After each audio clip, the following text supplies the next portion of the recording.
Muy buenos días. Tenemos la oportunidad de tener como invitado especial al ingeniero Julio Carbomaca Wangri, gerente técnico de PIS Concreto SAC, también docente de la Facultad de Ciencias e Ingeniería en la Pontificia Universidad Católica del Perú, con estudios de especialización en Estados Unidos y Chile, y tiene más de 20 años en la industria del concreto. Ingeniero Julio, bienvenido. Muy buenos días, gracias por este tiempo y saludos a toda la comunidad de LASI PUC. Un gusto estar con ustedes. Bienvenido, ingeniero. En esta oportunidad también tenemos a nuestra compañera Melanie, que también estará a cargo de realizar las preguntas, a la cual vamos a estar procediendo a hacer de manera intercalada. Bueno, ingeniero, estábamos revisando la ponencia que usted había hecho sobre el control de calidad del concreto como herramienta de ahorro en los procesos y tenía una pregunta a la cual va. Sabemos que la manera de mantener al cliente es brindando productos de calidad. Entonces mi pregunta va, ¿de qué manera se puede solucionar un concreto premezclado cuyas características ha sufrido un proceso de segregación en el transporte desde la planta hasta la obra en ejecución? Y en caso de que ya no se pueda hacer nada, ¿de qué manera todo esto puede afectar en la planificación de obra? Muchas gracias por la pregunta. Siempre que hablamos de problemas, suelo recomendar trabajar más un trabajo preventivo, es decir, poder mirar esto no como correctivo. Es cierto que se tiene que hacer una acción cuando ya tenemos el problema encima, pero consideramos es importante pensar estos problemas antes. Ahora, si se han presentado casos como una mala uniformidad, como bolonerías, ¿no? Que son las fotos que estamos pudiendo observar en la lámina, pues en definitiva esto va a originar problemas como atoros en las bombas, problemas como malos acabados, problemas como reparaciones que hay que realizar y están asociadas ya a costos de no calidad, etcétera, ¿no? Entonces, cuando se presentan estas situaciones, ya es un poco complicado hacer el correctivo en obra, ¿no? Salvo retirar pues las bolonerías que puedan filtrarse o retenerse, perdón, en la malla, ¿no? De la taza de la bomba, en donde quizás no puedan pasar, pero eso es difícil si trabajamos con balde grúa, ¿no? Entonces ahí es complicado. Y en el caso de la uniformidad del concreto, pues algún batido que me permita de repente uniformizar mejor la mezcla, pero igual son paliativos, no son verdaderas soluciones. Entonces aconsejamos revisar esto previo a los vaciados inclusive, ¿no? Las guías ASI, las diversas instituciones nos aconsejan siempre poder planificar, poder realizar trabajos preventivos eh, que son ideales, pues no previo a los vaciados. ¿Que va a repercutir en la planificación de la obra? Pues por supuesto, ¿no? Porque desde ya, si existen retrabajos, si existen demoras por procesos que no están contemplados, pues ya va a alterar la planificación de obra. Eh, el último estudio de productividad que tenemos nosotros a la mano como información en obras peruanas se hizo en el 2013, en donde reflejaba un 36% de trabajo productivo en promedio. ¿Qué quiere decir?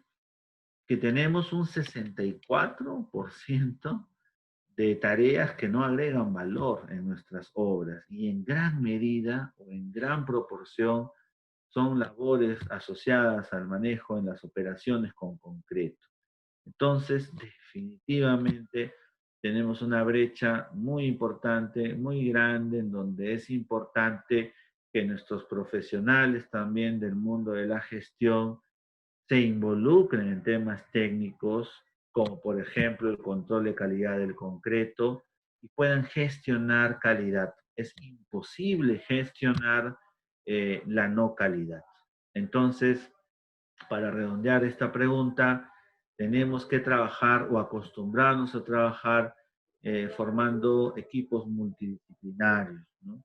No todos tenemos por qué saber todo, pero sí saber a quién preguntar, saber a quién poder hacer el alcance y tener acá una mejor solución, especialmente preventiva. Buenos días, ingeniero. La segunda pregunta sería, ¿un buen control de calidad del concreto necesariamente acelerará el tiempo de construcción?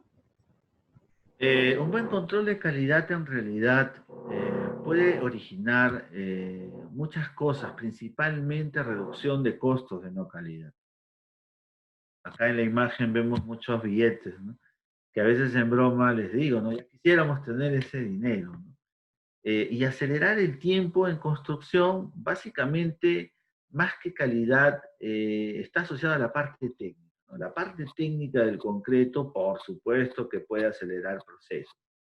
Recuerdo un caso de unas obras que se hicieron ya hace más de 10 años en México, de vivienda económica con concreto autocompactante. ¿Pueden creerlo? El concreto autocompactante es un concreto que puede tener un 20 o hasta un 30% más en costo por metro cúbico como material. Pero si llevamos esto al proceso constructivo, asociando las ventajas que el autocompactante representa, como por ejemplo optimización de las cuadrillas, reducción de los tiempos de vaciado, reducción también pues de las mermas, reducción también pues de retrabajos, ¿no? Entonces terminó siendo pues un sistema que arrojaba un número final menor que vaciar con concreto convencional. Es decir, construir con un concreto de mayor costo nos permitió optimizar costos de la obra, que es lo que realmente interesa. Entonces, no nos acostumbremos a revisar solo costos directos, ¿no? Comparar un aditivo, por ejemplo, ¿no? Este aditivo, el litro me cuesta 5 soles y el otro me cuesta 7 soles. Y estamos acostumbrados a la decisión simple, ¿no? Ah, como este me cuesta barato, este es el mejor. Entonces, lo mismo comento pues de los mexicanos que hicieron esta experiencia ya hace varios años.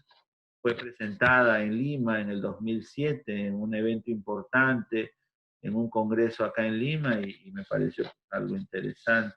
Y acá en Perú también hemos realizado cosas interesantes. El tema de prefabricación, que ahora veo está cada vez ya más difundido, me alegra bastante porque ya es un tema que tiene muchos años en el mundo. Pues también lleva el concreto autocompactante como algo esencial, ¿no? De poder entregar pues mejores acabados, de poder también optimizar el proceso, porque normalmente lleva aditivos que permiten un fraguado en menor tiempo, es decir, a pesar de tener una fluidez importante verificada en la extensión diametral mediante el ensayo de Slam Flow, pues logramos tener tiempos de fragua finales menores que un concreto convencional, ¿no? Debido a la tecnología de aditivos. Y eso permite emplear pues el encofrado más veces en menos tiempo, ¿no? Entonces, la técnica en general del mundo de la tecnología del concreto permite acelerar tiempo de construcción definitivamente. Y lo que sí es importante destacar sobre el control de calidad propiamente dicho es la reducción de costos de no calidad. Ahí sí hay una relación directa, porque si llevamos un adecuado control de calidad, podemos nosotros optimizar nuestros retrabajos, optimizar pues tareas que no agregan labor, ¿no? Como el estudio que indicaba hace un momento, ¿no? Tener 64% de tareas que no agregan valor, pues en definitiva es un valor o un porcentaje bastante alto, ¿no? Elevado, ¿no? Tenemos que considerar pues que nuestras obras obtengan, ¿no? Un tiempo productivo de mayor porcentaje, ¿no? Esas mediciones, la gente pues que está metida en el mundo de Lean Construction, por ejemplo, lo conocen bastante bien, podrán pues verificar que ahí tenemos puntos de mejora importantes, ¿no? Y cierro la pregunta, ya que esta entrevista es para el equipo de la Universidad Católica, a mucha honra, pues nació en la Universidad Católica los inicios del Lean Construction acá en Perú, ¿no? Gracias al maestro Virgilio Guío, que en paz descanse, fue mi profesor, ya en el año 98, hace 22 años, imagínense, hablábamos con Virgilio en el aula sobre las bases de lo que era la aplicación real pues, del Lean Construction en nuestras obras, ¿no? Virgilio era, además de ser especialista en Lean Construction, era especialista en concreto, muchos saben, ¿no? Él es considerado hoy en día el padre del Lean, ¿no? De Lean Construction acá en Perú, ¿no? Entonces, interesantes charlas, interesantes pláticas con Virgilio, combinando la aplicación pues, de las herramientas de gestión que hoy en día son muy difundidas, pero sin perder el conocimiento técnico. Y noto por ahí hay todavía puntos de mejora para poder mejorar. Gracias, ingeniero. También teníamos otra pregunta, es respecto a la resistencia a los testigos de concreto. Sabemos que depende de muchos parámetros, ya sea por un buen chuzado, a veces golpean no con el martillo de goma, sino con el mismo acero. Entonces, esta mi pregunta va, ¿cuánto tiempo antes debe ser sometido al ensayo de compresión simple? Los testigos deben estar fuera de la fosa para un periodo de ventilación. Esta pregunta nace a partir de que, bueno, voy a contar una anécdota. Estuve haciendo mis prácticas para la construcción de la Contraloría en Ayacucho y mi compañero Yoshiro y yo estábamos a cargo del control de calidad. Entonces nosotros sacábamos las probetas aproximadamente a las 9 de la mañana y lo llevábamos al laboratorio para que sea sometido al ensayo como a las 5 de la tarde. Entonces, eso era bajo la autorización del supervisor. Entonces, después de casi un mes llega el especialista en estructuras y tuvieron algo así como que un contradicho entre ambos, ya que el supervisor decía que solo era necesario 6 horas y el especialista en estructuras decía que tenía que estar fuera de la fosa 24 horas. Entonces, para usted, ¿cuál es lo más recomendable, ingeniero? Bueno, la humedad en la probeta, me imagino que a eso se refería. Sí, para la Sí, resistencia del concreto mismo en sí. sí. Influye, pues, ¿no? En la resistencia, ¿no? Pero si la probeta ya orea 6 horas, no debería haber mayor inconveniente. Obviamente, un tiempo mayor siempre va a ser mejor, ¿no? Ujú. Y yo voy a hacer más macro la pregunta que realizas, ¿no? La humedad en la probeta es importante, sí. Pero hay también otros temas importantes y vamos a hablar ya de ensayos. Velocidad de carga, por ejemplo. ¿Qué sucede con la velocidad de carga? Lo hablamos también en el curso que estamos realizando con ingenieros. En la norma STMC 39 te brinda todos estos lineamientos.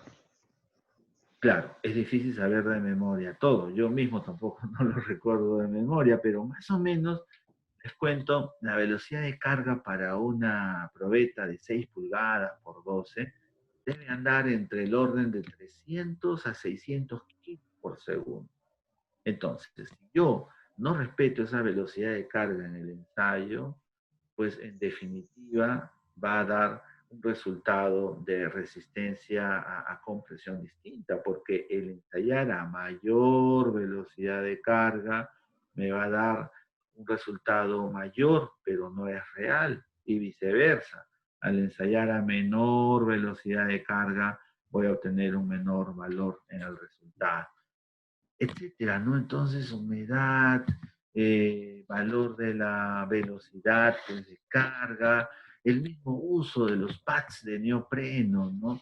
Ha pasado también nombres de laboratorios. En ocasiones, pues, empleamos los pads de manera inadecuada. Recuerden que hay una norma también con los pads que nos indican, pues, el número de usos, que nos indica también, pues, la dureza que debe tener el pad. asociado a la resistencia con presión, etcétera, ¿no? Entonces, invito, aprovechando que me están preguntando de este detalle, a que nos acostumbremos a revisar las normas, a tenerlas presentes. Vuelvo a repetir, no es necesario saberlo de memoria, pero sí saber que existen y que están a la mano y repasar, pues, ¿no? Algunas cosas básicas, ¿no? Por ejemplo, los pads de neopreno, es un dato que sí recuerdo claramente, no deben usarse, pues, más de 100 veces, ¿no? Porque se deterioran, ¿no? Entonces, se tiene que llevar un control detallado del número de usos de los pads. Esto a veces no se realiza en varios laboratorios, lamentablemente, según nuestra experiencia. Entonces, invito al público que pueda revisar la entrevista, a que puedan detallar, verificar las normas correspondientes, y en ella van a encontrar seguramente puntos de mejora que les permita a ustedes tener resultados fidedignos. Gracias, ingeniero. Una consulta más. ¿En qué tanto influye la velocidad de carga para la resistencia a compresión simple de las probetas? Gracias, pues en gran medida, ¿no? Voy a citar a mi maestro también, ¿no? Teodoro Hansen, ¿no? Profesor de concreto armado en la Pontificia Universidad Católica del Perú por muchos años. En el libro de Teodoro Hansen, pues nos muestra una gráfica en donde indica que a mayor velocidad de carga vamos a obtener un resultado de esfuerzo en compresión mayor. Y viceversa, ¿no? A menor velocidad de carga vamos a obtener un menor valor de esfuerzo en compresión. Entonces, por eso es que la norma ASTM 79 pues nos brinda, ¿no? Determinados rangos de valores de velocidad de carga, dependiendo en función obviamente al área, ¿no? La velocidad de carga debe ser de 2 a 3 kilos por centímetro cuadrado por segundo. Para el caso de un diámetro de 4 pulgadas, si hacen la conversión por el área, les va a dar una velocidad de carga de 163 a 243 kilos por segundo, para ser exactos. Y para el diámetro de 6 pulgadas, pues nos va a dar una velocidad de carga de 365 a 547 kilos por segundo. Entonces, deberíamos de garantizar que estamos ensayando en estos rangos para poder entregar resultados fidedignos. Si no respetamos estos rangos, pues estamos dando valores no adecuados. Gracias, ingeniero. Adelante, Melanie. Ingeniero, la tercera pregunta sería, ¿realizar el control de calidad antes del vaciado nos asegura un correcto funcionamiento de la estructura o de qué parámetros más puede depender este correcto funcionamiento? El control de calidad es importante, ¿no? Tiene distintas etapas, ¿no? Antes de los vaciados, como indicas, hay parámetros, hay información que se tiene que verificar. Voy a citar un ejemplo, ¿no? Que me pasó justo hace unos días, ¿no? Se fisuraron, digamos, hubo fisuras por contracción plástica, ¿no? En una losa importante, una losa grande, ¿no? Vamos a decirlo así. Entonces yo pregunto, ¿no? Oye, verificamos los parámetros ambientales, por ejemplo, velocidad del viento, que influye bastante, ¿no? En tema de fisuración por contracción plástica. Pues me dijeron que no. Pero lamentablemente justo esos días de vaciado, el viento o la velocidad del viento pues, fue muy importante. Y hay otras cosas que también hay que verificar, por ejemplo, la exudación de la mezcla. ¿Exudó mucho el concreto? No, justo tuvimos una arena gruesa, un molo de fineza alto, que genera menos demanda de agua, y al generar menor demanda de agua, pues hay menor exudación. Entonces, no exuda bien el concreto y tienes encima velocidad de viento alto, pues tienes ahí condiciones que te van a originar o a ser propenso a que se genere más problemas de fisuración por contracción plástica. Y a esto se suma también el inicio del curado, ¿no? El curado no se realiza al día siguiente necesariamente, el curado se realiza al menos con un pequeño rocío con agua después del fraguado inicial del concreto. A veces es a las 6 horas o 7 horas, dependiendo del clima. Entonces, muchas veces el control de calidad se realiza antes de los vaciados, ¿no? Preguntándonos estas cosas. Durante, bueno, obviamente ya tenemos la lista clásica, ¿no? Verifico cono, verifico temperatura, verifico peso unitario, contenido de aire, pues también es importante. Entonces, antes, durante, y también el después, ¿no? Analizar, ¿no? Una estadística de resistencia a compresión, por ejemplo, ¿no? Es importante o no para temas del funcionamiento correcto, una estructura, pero por supuesto, ¿no? Porque tenemos que dar un factor de seguridad adecuado, ¿no? Y un parámetro llamado expectativa de falla, ¿no? Que se calcule en base a una estadística correctamente analizada y es ideal tener una expectativa de falla de al menos 1.65 o algo más para poder estar tranquilos y poder decir que estamos cumpliendo pues, con todos los factores, ¿no? Que son asumidos muchas veces por nuestros colegas estructurales, ¿no? Entonces, el control de calidad, pues, se realiza en todas las etapas y es importante ver ello también para manejar muchos problemas que deseamos evitar, ¿no? Gracias, ingeniero. Usted mencionó sobre el control de la temperatura del concreto, que los valores debe oscilar entre 3 y 32 grados. ¿Qué tanto interviene la temperatura del medio, ya sea una construcción en épocas de verano en Ica o una construcción en Puno? ¿Qué tanto interviene la temperatura del medio, ingeniero? Bueno, directamente, ¿no? La foto que se está mostrando es un caso real. Lamentablemente no puedo decir la hora, como comprenderán, pero esto pasa muy seguido, ¿ah?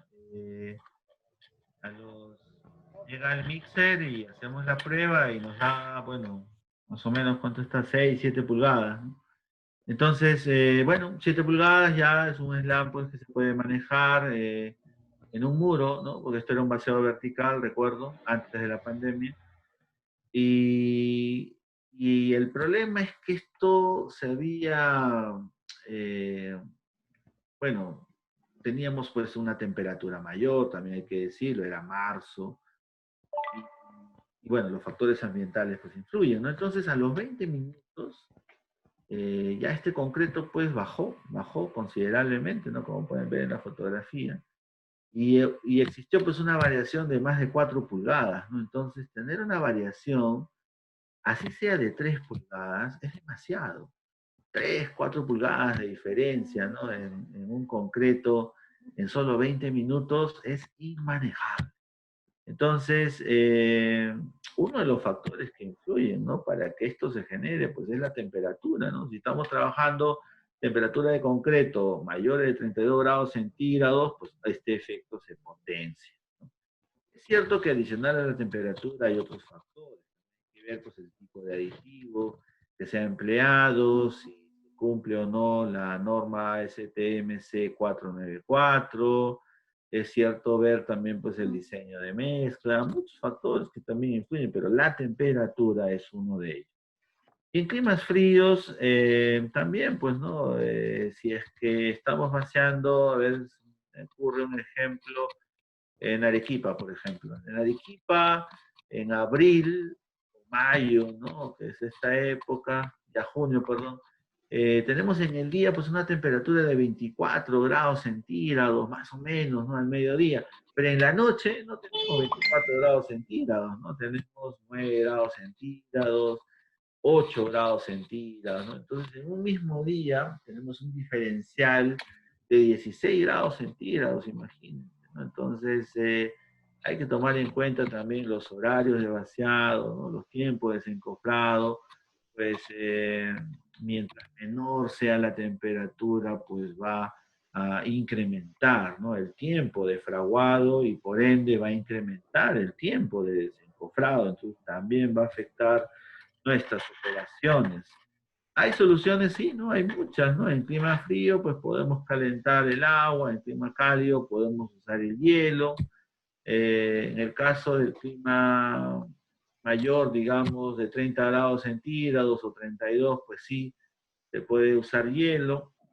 No es práctica muy usual en nuestro medio, lamentablemente, pero a veces es necesario hacerlo, ¿no? Sobre todo si estamos vaciando elementos que requieren una mantención del cono adecuada, ¿no? Entonces, estuvimos en Buenos Aires en diciembre del año pasado y pudimos también ver en las operaciones pues el uso normal del hielo para el caso de temperatura controlada, ¿no?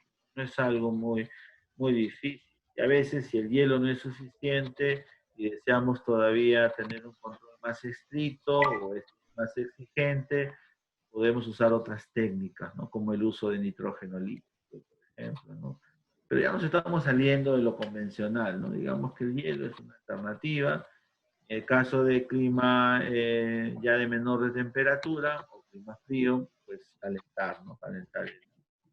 Arequipa no es un clima frío, propiamente dicho, quiero dejar bien claro, pero sí está en camino a ello. Y nuestra solución fue simple, ¿no? Nuestra solución en el caso de Arequipa fue recomendar un aditivo en base a policarboxilato que permite una eficiencia en la hidratación de los granos de cemento que genera un efecto acelerante sin ser acelerante. Entonces, es un aditivo también reductor de agua que se empleó con el objetivo de poder optimizar consumos de cemento y además poder garantizar adecuados tiempos de desencofrado, ¿no? Entonces, soluciones hay muchas, pero aconsejamos respetar las normas, aconsejamos respetar pues, los valores, los lineamientos que indican las normas y si es necesario trabajar fuera de estos rangos, pues es muy importante que profesionales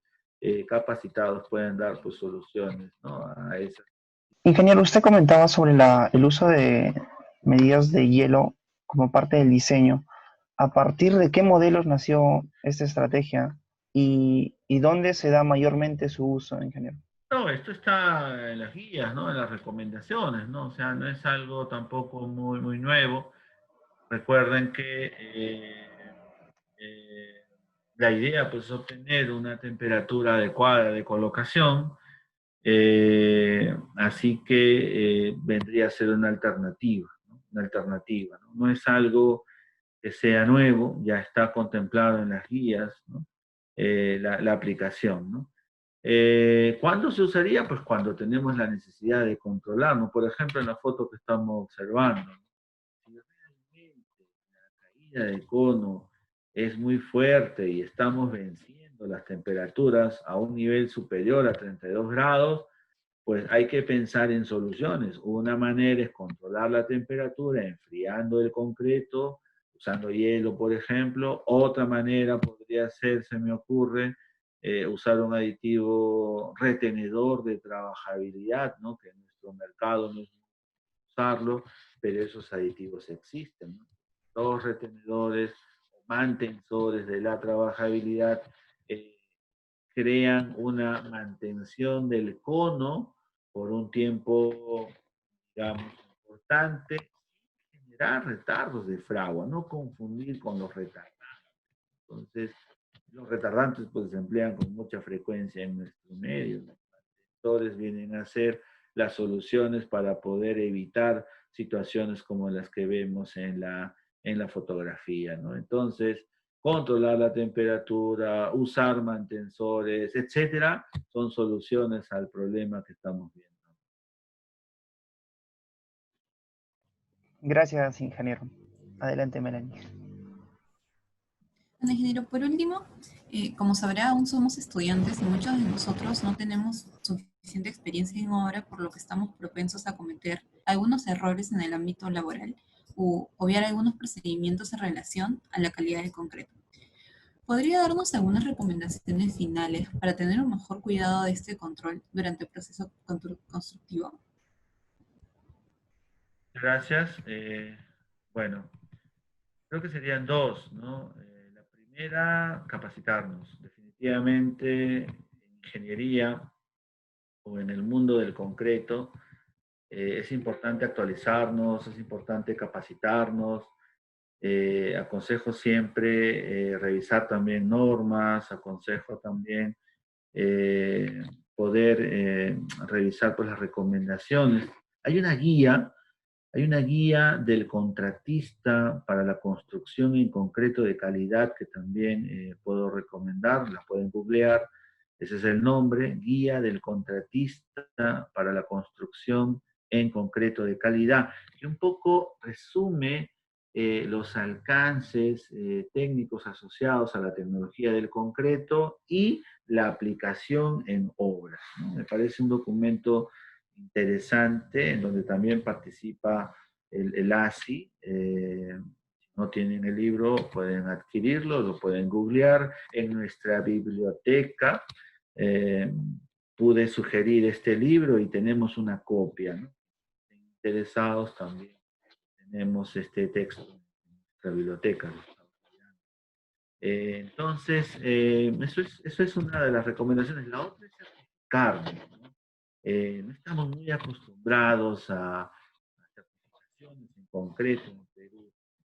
Y ahora la nueva norma 060 que está ya a puertas de ser aprobada, contempla al menos 2 certificaciones importantes que ya van a ser mandatorias, ¿no? Para los técnicos, las obras, se les va a exigir ahora que sean certificados, y también para los laboratorios. Para los laboratorios también se les va a exigir pues, que sean certificados, ¿no?